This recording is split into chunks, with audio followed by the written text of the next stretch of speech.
try to fly.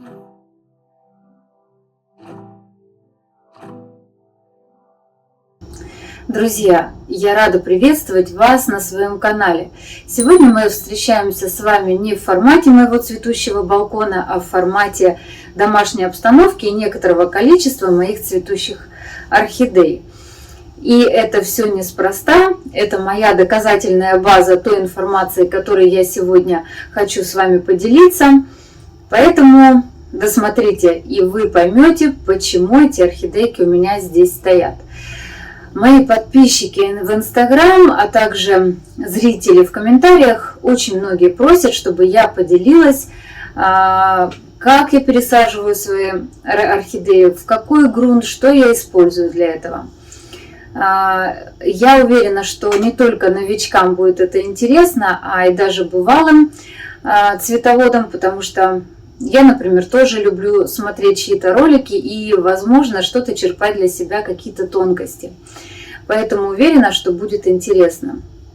Но готовясь к этому сюжету, к этому ролику, по теме пересадок, я поняла, что в один ролик я все не вмещу, и я решила разделить на несколько частей тему пересадки. Так как я уже говорила в одном из своих роликов, что я свою коллекцию разделила на два типа посадки. Это классическая посадка в кору с добавлением влагоемких компонентов. И вторая посадка – это у меня посадка в мох. Поэтому как раз и части будут вот разные. Это посадка в классическую кору. Я покажу, как я это делаю. Там у меня будет несколько, около 3 вариантов посадок в кору и разных вариантов. И кому как удобно, уже ту посадку будет использовать. И посадка в мох будет, это отдельной частью. И будет еще одна часть, где я посвящу пересадки азиатских подростков. Покажу, что с ними надо делать и как действовать, когда вы получили свои не очень большие орхидейки по возрасту, которые у нас. Друзья, но прежде чем мы с вами приступим к изучению всех моих типов посадок, я хочу поделиться с вами очень ценной информацией, благодаря которой вы сможете избежать тех ошибок, которые в свое время наделала я и даже потеряла какое-то количество своих любимых сортов. Давайте мы с вами честно сейчас ответим на один вопрос. Что мы делаем первым делом, когда мы получили свою орхидейку или купили ее в магазине? Да, мы стараемся ее как можно быстрее пересадить.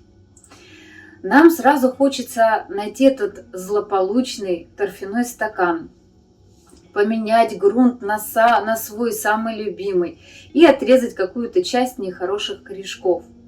Но этими действиями мы думаем, что мы только улучшаем условия для нашей орхидейки. Но поверьте мне, мы только ставим жирную точку, порой ведущие к гибели растения. Давайте же разберемся сейчас подробнее, почему я так говорю. Когда на фермах, в цветочных оранжереях производитель выращивает свой продукт, они обеспечивают самые лучшие условия для содержания орхидей. Мы очень часто думаем о том, что орхидеи у них растут и быстро развиваются только потому, что они их пичкают гормонами и удобрениями. Да, конечно, они используют удобрения в выращивании орхидей, но основа у них лежит в условиях содержания. Они создают те условия, максимально приближенные к природным, при которых орхидея быстро развивается и растет. У них есть правильные перепады ночных и дневных температур, которые очень тесно связаны с фотосинтезом. У них высокая влажность, циркуляция воздуха, правильный световой день, обработка от всех вредителей и болезней. И все это, конечно, ведет к тому, что орхидеи быстро растут, потому что производитель, конечно, он заинтересован в быстром росте своего продукта и к минимальным потерям. Когда орхидеи уже покинули пределы оранжереи, они развозятся по разным странам. В момент переезда они претерпевают определенный уже стресс, потому что они лишились того ухода, тех условий содержания. Попадая на оптовые цветочные базы или уже в магазины, они попадают в совершенно другие условия, а также не только условия климата, да, вот, который уже совершенно изменился у них, плюс еще условия содержания, уход, который зачастую ненадлежащий, да, на тех же цветочных оптовых базах. Ну, кто там будет за всеми этими растениями ходить и за каждому угождать. Поэтому орхидейка находится и так уже в стрессе. А когда мы ее получаем либо по почте, либо приносим из магазина и тут же начинаем ее, как я уже сказала, проводить все вроде как самые лучшие меры для ее содержания, но тем самым мы ей вредим, для нее это еще больше стресс. Тем самым мы доводим практически наше растение до гибели. Я тоже так делала и, как я уже сказала, потеряла какое-то количество своих сортов. Что на сегодняшний день делаю я? Сейчас я вам расскажу и даже покажу небольшую вставочку в видео вставочку, где у меня показано мое на сегодняшний день карантинное окно. Карантинное, потому что все свои орхидеи, которые я получаю, я содержу не менее чем 1,5 месяца на карантине, отдельно от всех своих орхидей. Плюс у меня как раз, вы увидите, все эти растения были получены, начиная с осени, осень, зима, по погоде, насколько это можно было, я получала свои орхидеи. Вот эти все орхидеи были получены осень 2020 и начало 2021 года. Вот в этом ролике вы все это увидите. Друзья, ну что ж, вот мое карантинное окно. Вы видите, что на подоконнике лежит лист для утепления подоконника, чтобы горшочкам не было холодно. Лампа, досветка обязательно 12 часов, но сейчас уже продолжительность дня 12 часов составляет, но из-за того, что пасмурный день, я даже в такие дни, днем, но в пасмурные дни включаю лампу для досветки. Это окно у нас южное. Когда солнышко, здесь достаточно света, но сегодня пасмурно. Ну что ж, как вы еще видите, у меня все орхидейки, эти все орхидеи я получила осень-зима этого сезона. И все они без цветоноса, видите, отрезаны до живой почки. Я всегда отрезаю покупное цветение. Не люблю я это потрепанное цветение, которое предлагается либо в магазинах, да, либо когда ты по почте получил, это уже не смотрится в моем понимании, поэтому я отрезаю. Ну а также, если есть, допустим, вредители, они очень любят как раз размещаться в цветочках, поэтому я без сожаления отрезаю это цветение, обрабатываю растение и ставлю на карантин. Обработка как раз видна на листиках. Вы видите листики в белое пятнышко. Это обработка, с которой некоторые орхидейки пришли, например, подростки. Ну и плюс то, что я обрабатывала. У некоторых цветоносики, видите, уже у некоторых пробудились почки боковые. Вот этот, например, сорт Пират Пикати, бабочка, она меня уже скоро порадует цветением. Ну и, конечно, я всех вам не буду показывать, это, наверное, ни к чему, но покажу некоторые орхидеи, которых, как я советую, не беспокоить, оставить в покое, дать самые лучшие условия по температуре, по поливу, по световому дню и по влажности. И оставить их адаптироваться, развиваться и в дальнейшем радовать вас цветением. Вот эти все мои экземпляры как раз были оставлены на такую адаптацию. Я, конечно, перед тем, как снять, я полила, поэтому корешки хорошо все равно видны. Вот эти все корешочки, смотрите, какие красивые, жирненькие. Это пилор, Кадиллак, очень красивый сорт. Так, вот это все корешки, которые росли за этот период, пока они у меня. Помимо корешков и листики у этой орхидейки, вот этот листик был выращен уже у меня за этот период.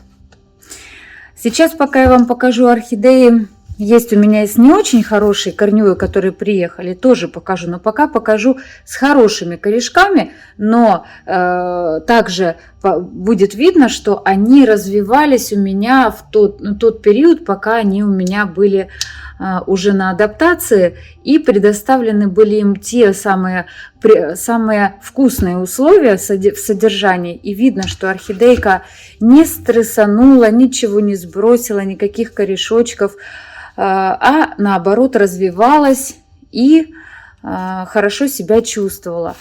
Это Осло, это обычной формы цветочек, сорт называется Осло.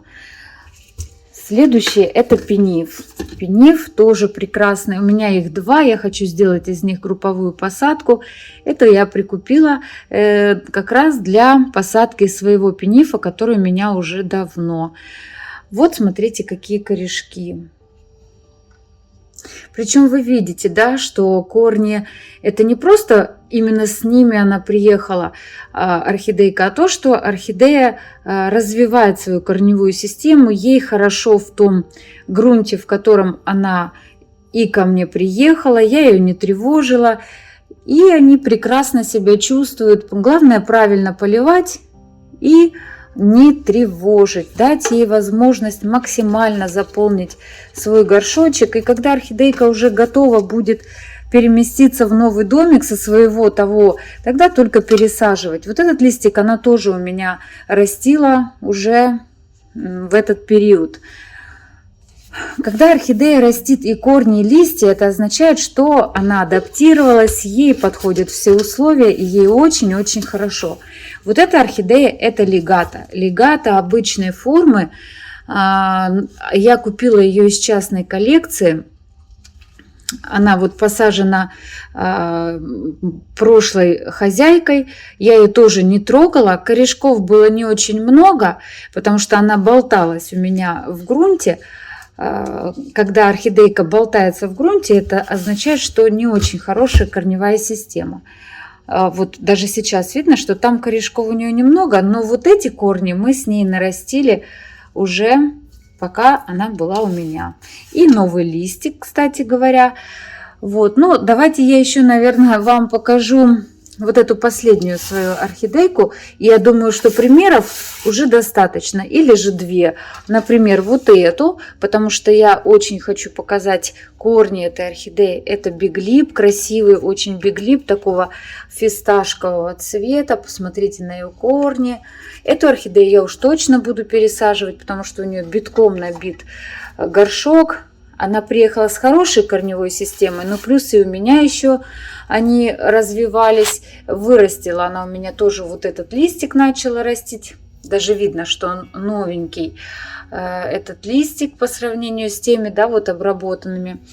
Ну и последнюю орхидейку, она у меня была в уценочке, она была с не очень хорошей, ну прям совсем не очень хорошей корневой системой. Вот, достала я ее, она была с не очень хорошей корневой системой. Орхидейка прям болталась в этом грунте.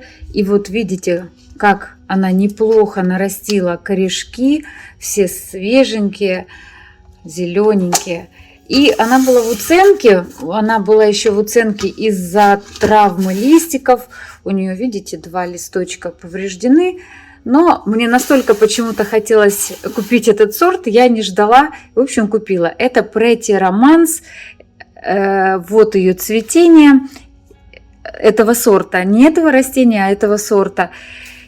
Крупноцветковый, красивый, нежный сорт. В общем, по хорошим корешочкам я пробежалась, я вам показала ситуацию, когда то, о чем я говорю, что надо, когда вы получаете, надо не трогать орхидею, никуда ее не пихать, ни в какие свои грунты, ничего ей не отрезать, а оставить ее в покое и дать ей максимально хорошие условия для адаптации и для ее развития, для ее дальнейшего развития. Сейчас я вам покажу орхидейки, которые у меня пришли с не очень хорошей корневой системой. Я тоже их не трогала. Но поверьте мне, если бы я их начала пересаживать, то даже те корешки, которые были в небольшом количестве, она бы тоже потеряла, и это обеспечена была бы реанимация. Это красивый тоже очень сорт. Это орхидея называется Беленкоз, как-то так. Ну вот я покажу ее цветение. Прикреплю и прикреплю название. Посмотрите, видно, что плохих корешков довольно много. Вот эти вот. Я ничего не ковыряла, их не пыталась ни пинцетом достать, ничем. И вот с этой стороны видно плохие корешки, но при этом видно, что вот те корешочки, которые в небольшом количестве есть, они функционируют. И она у меня начала растить от шеи корешки. Вот сейчас покажу. Это за зиму уже вот за эту. Вот корешок тоже. То есть она адаптировалась. Сейчас покажу тоже еще не очень с хорошей корневой. Ко мне пришел пилор. Вот он. Пилорчик Канкун. Смотрите, тоже достаточно много не очень хороших корней. При этом есть небольшое количество вот хороших корней. Но я, повторяюсь, я ее тоже не трогаю, не шевелю. За это время она потихонечку начинает раскукливать. Вот видите, веточки, ветвиться от корешки. Новый листик лезет. Вот, поэтому я покажу даже вам те варианты. Мой подросток, который я тоже не трогала, только поливаю аккуратно. Вот уже какие корни у нее. Так, ну, какая у меня еще орхидейка с не очень хорошей корневой. Ну, я думаю, что, возможно, уже даже примеров вам достаточно для того, чтобы убедиться, как надо поступать, когда к вам орхидея приехала и что с ней надо делать. Как с подростком, так и у меня, да, вот еще один подросточек тут стоит.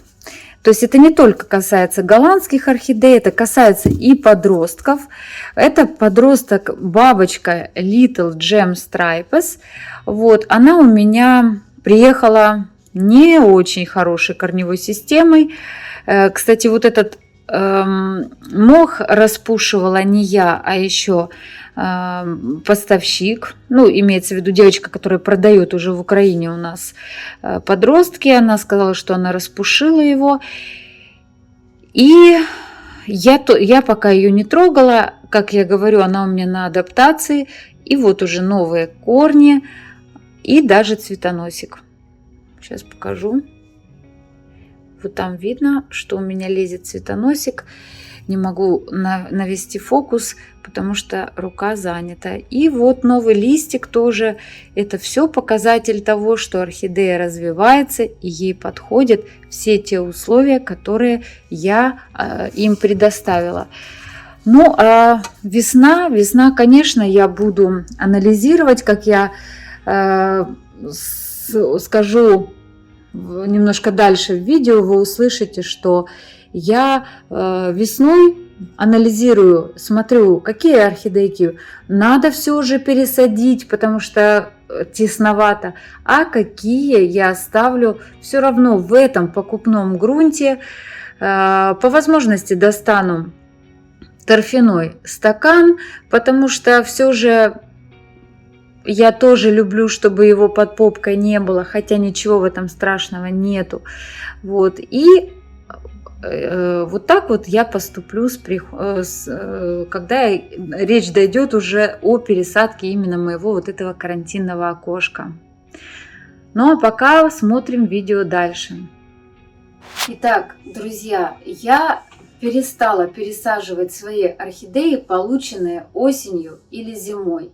Я никогда не пересаживаю свои орхидеи в этот период. Если уж мне очень сильно хочется пересадить, то я жду весны. Пересаживать мы свои растения будем с конца февраля, начала марта и по конец мая. Почему? Я немножко дальше об этом скажу. Значит, когда я получила свои растения, первое, что я делаю, это я обрабатываю от вредителей и ставлю в максимально благоприятные условия для содержания своих орхидей. Даже если я вижу где-то какой-то не очень хороший корешок, я вижу, что там он либо засохший, либо веломен сгнил, я ничего не делаю. Я обработала от вредителей и поставила на карантинное окно минимум на 2 месяца. Почему на 2 месяца, а не на месяц? Потому что уже в моей практике, на моем опыте был период, когда месяца было мало для того, чтобы понять, что никаких вредителей нет. Потому что через месяц у меня вылазил червец, при всем, что я обрабатывала полученные растения. Поэтому сейчас я даю запас в 2 месяца. Это я делаю для себя, потому что мне проще сделать некий запас по времени, чем потом обрабатывать свою огромную коллекцию и резать цветоносы порой даже, потому что с вредителями не просто порой вести борьбу.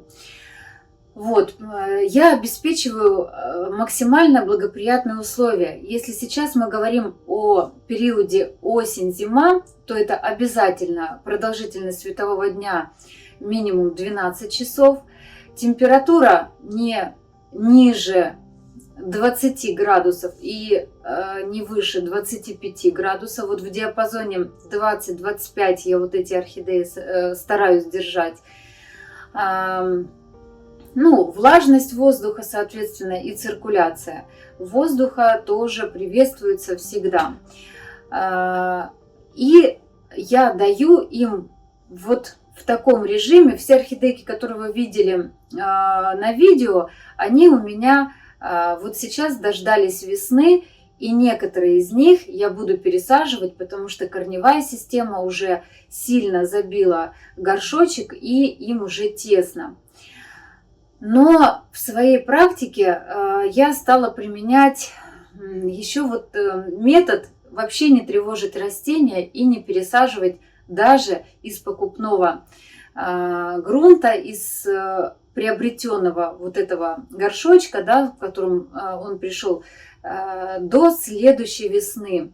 Вот пришли ко мне зимой орхидейки, осенью, зимой, да, я весной, если корневая система не забила весь горшок, и если есть куда развиваться корешкам, я оставляю орхидею до следующей весны, то есть на целый год она у меня растет в этом покупном грунте и покупном горшочке. Сейчас я вам покажу такие орхидеи и покажу результат.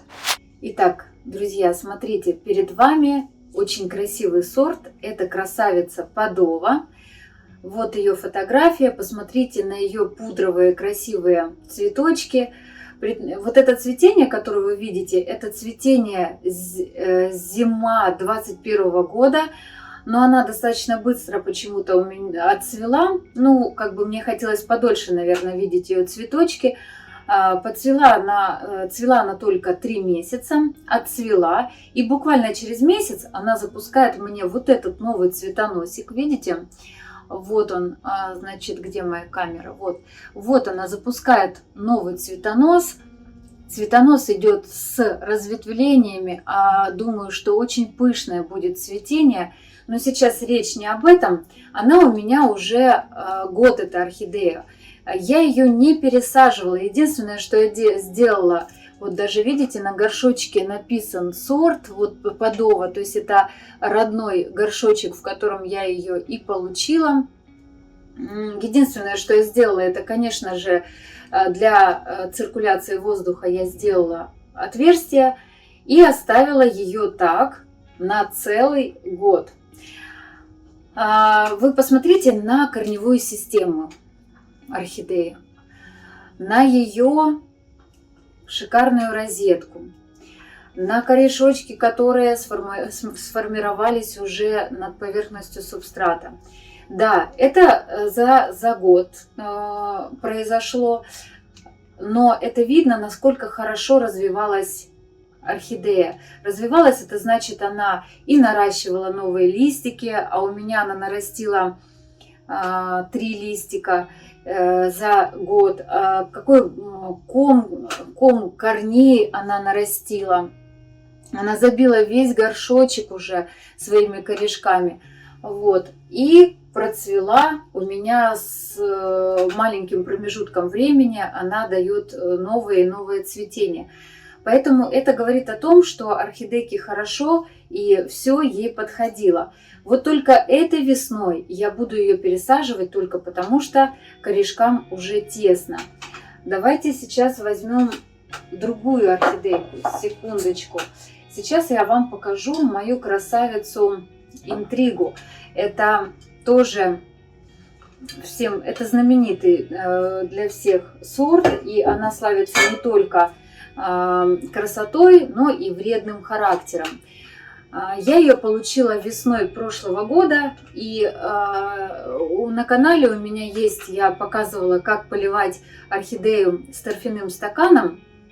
Как раз участвовала моя красавица Интрига с еще покупным цветением. Вот это уже домашнее цветение такое. И с того момента за год я ее не трогала, я не пересаживала и не тревожила ее. Я единственное, что делала, я просто поливала по той системе, которую я показывала в этом видео. Я в описании я оставлю ссылку на этот ролик, чтобы вы посмотрели, как поливать орхидею с торфяным стаканом. Это те, кто боится загнивания шеи орхидейки, и покажу, как это делать, чтобы не переживать. Посмотрите теперь на корневую систему моей красавицы за год. Там, кстати, на в видео вы увидите корневую систему на момент покупки. И вы можете сравнить вот с корневой системой, которая у меня выросла за этот год. Мне даже в Инстаграм, когда я показывала корневой ком в сторис, мне девочки писали, что неужели без каких-либо обработок такого можно результата добиться. Я ничем не обрабатывала, ничем не поливала. Вот такая корневая система выросла в течение года. Единственное, что я сейчас уже сделала, как вы видите, я разрезала с 2 сторон горшочек для того, чтобы освободить корням место, для того, чтобы сюда поступал воздух и для того, чтобы корешочки не сжимать. Потому что этот сорт славится очень вредным характером, и то, что она любит сбрасывать корневую систему и улетать в архарай, я не стала рисковать, когда я увидела, что корешочки уже очень сильно сжаты. Я боялась, что вот эта теснота до весны, пока я буду пересаживать, я разрезала, это еще было в середине зимы, и я разрезала просто горшочек вот таким вот образом. Корешочки, видите, уже даже в этот срез уже пытаются вылезти, но я так вот ее в кашпо и содержу. Она у меня вчера была полита, вы видите, что корешки влажные еще. Так, это Интрига. Следующая орхидейка, которую я вам сейчас тоже покажу, это Атлантис. Атлантис у меня тоже, сейчас я покажу, это уже домашнее цветение орхидейки. Посмотрите на ее корневую систему. Она тоже у меня не пересажена, но это, наверное, уже и не стоит говорить, потому что я сказала, что все орхидейки, которые я буду сейчас показывать, это те орхидеи, которые я не пересадила и которые у меня уже достаточно длительное время выращиваются в покупном грунте, с покупным торфяным стаканом. И, как вы видите, они не только хорошо развиваются, у них корни, новые листики растут, они еще и прекрасно цветут. Атлантис очень красивый сорт, изумительная орхидейка. Так, сейчас я вам еще покажу. Смотрите, эта орхидея у меня была куплена осенью 2020 года. Это красивейшая тоже бабочка Кадиллак. Я ее тоже не стала пересаживать, не стала трогать. Вот это вот только отверстие, как я говорю, проделала. И посмотрите на корневую систему. Я, если найду фотографию от поставщика, который мне делала перед отправкой, то вставлю, покажу, какая была корневая система и как она наросла за время, пока она у меня была, и я ее не трогала. Скорее всего, я ее пересажу весной. Почему? Потому что настолько много корешков, что если на целый год еще ее оставлю, то уже будет тесновато, а к осени, как я говорю, я никогда не пересаживаю. Вот ее, наверное, пересажу. И сейчас вам еще одну мою красавицу покажу. Это тоже пилорчик, вы его уже видели в моих обзорах. Я получила эту красавицу осенью 2020 года или перед зимой, как-то вот уже в этот период. Отрезала я цветоносики, которые у нее были покупные. Она у меня буквально недели через 2 или через 3 пробудила спящие почки. Вот это уже домашнее цветение этого прекрасного сорта. И, конечно же, как я уже говорила, я не трогала и не пересаживала, и не дергала ее, ничего не доставала, никакой торфяной стакан. Не проводила никаких обрезаний и никаких манипуляций. И посмотрите на корневую систему этой орхидейки. Во-первых, сейчас куча растущих новых корешков. Видно, насколько даже растущие, потому что пришла весна, да, и они, конечно же, проснулись. Но также видно, что за зимний период, весна, осень-зима, она нарастила. Видно, что были нарощены тоже корешки. Вот еще одно вам доказательство того, что не надо тревожить орхидейку, не надо ее трогать, дергать в осенне-зимний период. И не только. Я сейчас поставлю орхидейку и продолжу свою мысль. То есть, смотрите, как я стала делать. Я получаю орхидею. И если это осенне-зимний период, я в любом случае не трогаю ее. Я только обрабатываю от вредителей и ставлю, как я сказала, в самые благоприятные условия для ее адаптации и дальнейшего развития и до весны.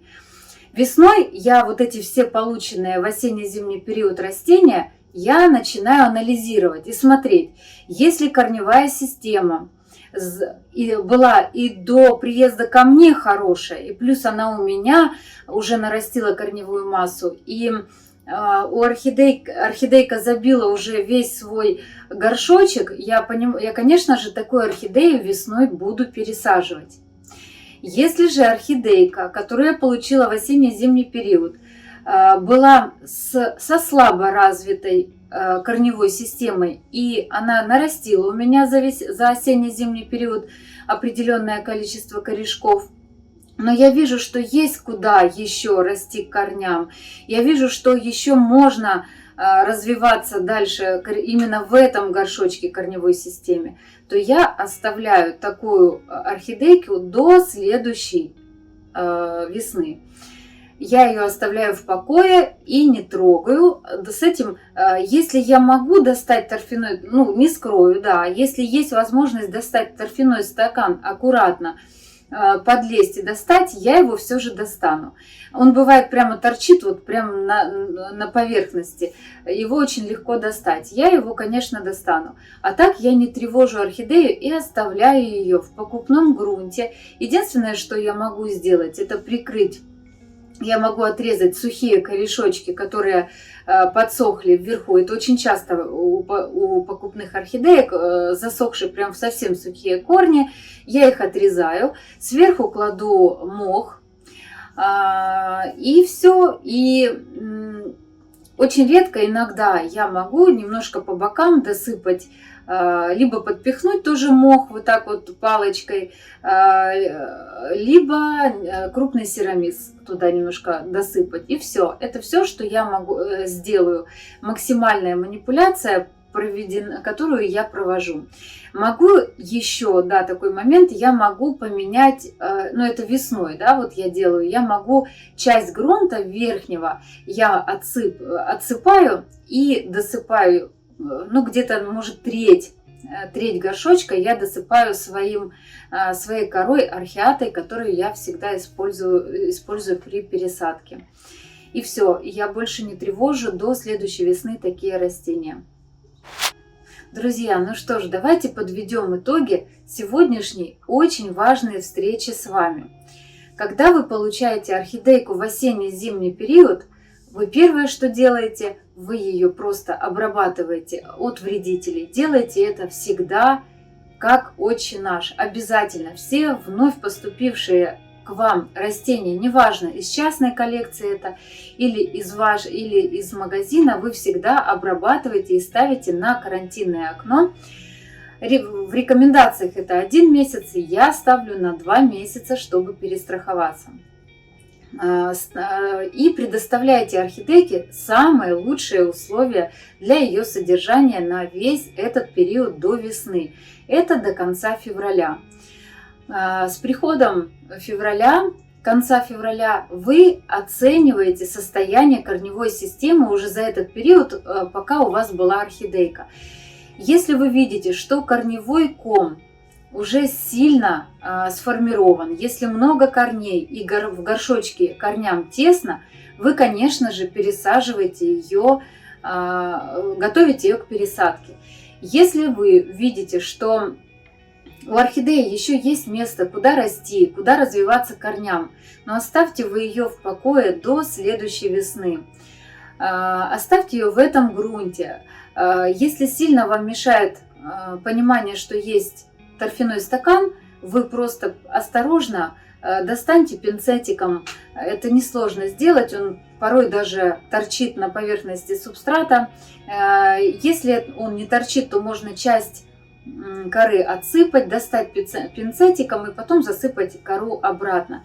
Оставьте, я вам советую, оставляйте орхидею до следующей пересадки в этом горшочке. Дайте возможность вырасти корням на весь объем этого горшочка. Но не тревожьте ее. Кора достаточно хорошего качества у производителя. Поэтому нет смысла тревожить орхидею, пока того не требует пересадка. А сейчас я, как и обещала, хочу сказать, почему нам надо пересаживать наши растения до прихода жары. Для всех видов орхидей существует понятие полезные и переносимые температуры. Полезная температура – это при которых орхидея хорошо растет, развивается и цветет. А переносимая – это температура, при которых орхидея не только либо она слабо растет, либо совсем затормаживается в своем развитии, не говоря уже о цветении. Для каждых видов орхидей вот такие вот переносимые и полезные температуры, они разные. И это все связано со строением орхидей, а также от климатических условий, в которых растет тот или иной вид орхидеи. Если говорить о фаленопсисах, то самый благоприятный диапазон температур, при которых хорошо развивается орхидея, это та полезная температура, это от 18 градусов до 25 градусов. Это та полезная температура, при которой орхидея хорошо растет, развивается и цветет. Все, что ниже, является уже опасным для здоровья, но верхняя граница переносимой температуры у фаленопсисов – это 42 градуса. Если выше до 42, то, как правило, орхидейка может получить тепловой перегрев и погибнуть. Что касается пересадок, то самой благоприятной температурой для пересадки, адаптации после пересадки является температура 22-23 градуса. Почему я говорю? Вот поэтому я и говорю, что важно пересадить орхидею, пока на улице довольно прохладно. С конца февраля, то есть мы начинаем пересадки с конца февраля, весь март, весь апрель и часть мая. Но, возможно, до конца мая. Все зависит от региона, в котором вы живете, потому что у всех разные климатические условия, и надо еще ориентироваться на индивидуальные условия, в которых ваши орхидеи находятся. Но самое важное, чтобы после пересадки, особенно в течение первого месяца-полутора, ваша орхидея находилась в самых тоже, как я уже говорю, благоприятных условиях. Но здесь очень важна еще температура, в которой орхидея находится. То есть это должна быть температура не выше 23 градусов, 22-23. Тогда орхидейка хорошо адаптируется и примет ваш новый субстрат и новый домик для ее дальнейшего содержания.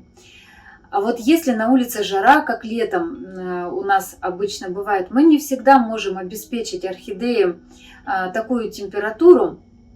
И, как я уже сказала, что пересадка является и так стрессом для орхидеи, и плюс мы ее помещаем в условия, где уже не полезная температура, а переносимая, да, то есть все, что выше 25 градусов, для орхидеи является уже переносимой температурой. Она и так, значит, после пересадки в стрессе, мы еще ее помещаем, когда у нас летом 30 и 35 градусов, то, конечно, ей адаптироваться и начать расти, ну, это невозможно уже будет сделать по своей физиологии этого растения. Поэтому я говорю, что все пересадки мы делаем пока прохладно. И еще большим плюсом является, что когда мы пересадили до конца весны свои растения, у нас есть целое лето для того, чтобы растущие корешочки максимально больше выросли, и хорошая корневая система к следующему цветению осень-зима обеспечила нас уже обильным красивым цветением, а не наращивала нам только корешки. Да? Вот если мы летом ее пересадим к лету, к концу лета, ей надо будет только наращивать корешочки, вот эти новенькие, обновляться. А так орхидейка с конца весны уже нарастит хороший корневой ком, новые зеленые свежие корешочки, и осенью, зимой покажет вам красивущее цветение.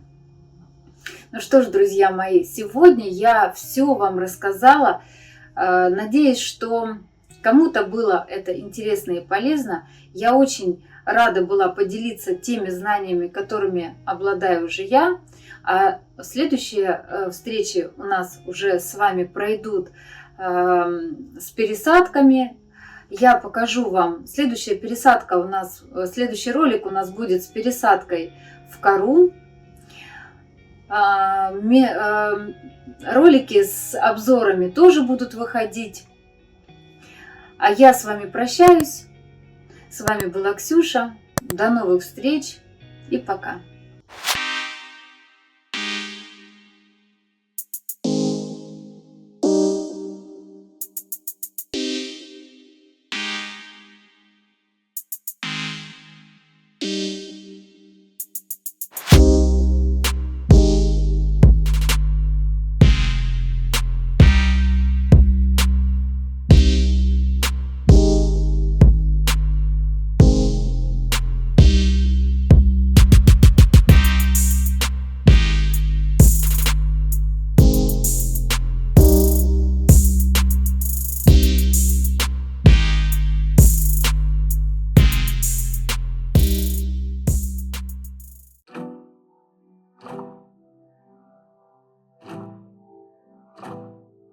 try to fly.